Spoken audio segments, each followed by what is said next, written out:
Dans le prochain épisode de Plus belle la vie, Kevin et Ariane sont tourmentés par leur relation qu'ils ont du mal à assumer. Kylian est bloqué sur Betty alors qu'une mesure d'éloignement a été demandée. Attention, les paragraphes qui suivent contiennent des spoilers sur l'épisode de Plus belle la vie diffusé demain soir sur France 3. Abdel tombe par hasard sur Elisa rentrée chez Barbara. Tim passe la nuit à faire du montage pour finir son reportage sur le parcours. Au réveil, ils commencent à s'embrasser, avant d'être interrompus par Abdel.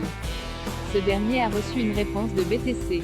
Dans leur lettre, Maître Coutan-Marceau propose un rendez-vous le jour même à 17h. Cette réaction rapide de leur part confirme les soupçons d'Abdel. Ils comptent se rendre seuls au rendez-vous. En attendant, Abdel retourne au Massilia pour interroger le gérant de la boîte au sujet d'Elisa. Face aux réticences du gérant, Abdel se montre persuasif.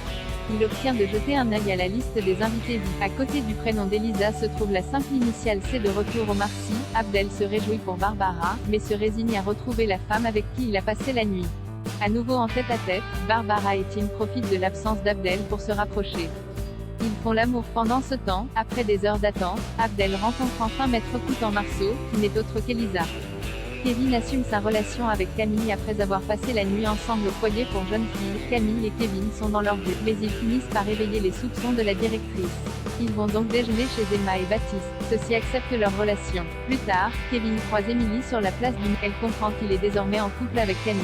Malgré sa surprise, elle s'avère contente pour eux. Pendant ce temps, Ariane et Jean-Paul assistent à la conférence de presse de Rebelle qui se félicite de l'arrestation de Jacob. Les deux collègues évoquent ensuite l'aide de Mathieu. Ariane considère leur aventure comme un moment d'égarement, sans se douter que son amant entend leur conversation. Un peu plus tard, Ariane le croise et constate qu'il s'apprêtait à rentrer à Cannes sans lui dire au revoir. Mathieu lui tend une perche, mais Ariane n'ose pas lui demander de rester. Kylian ne doit plus approcher Betty. Betty ne comprend pas pourquoi Jean-Paul a été violent envers Kylian et considère que cela a aggravé les choses. Léa rétorque qu'elle n'a pas à s'en soucier. Pendant ce temps, au commissariat, Jean-Paul annonce à Kylian et Thomas qu'une mesure d'éloignement a été requise par le juge suite à la plainte déposée par Betty.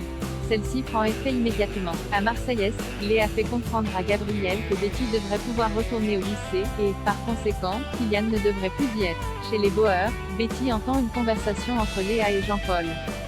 Ce dernier espère qu'elle puisse enfin rentrer chez elle. Betty prend les devants et s'apprête à partir.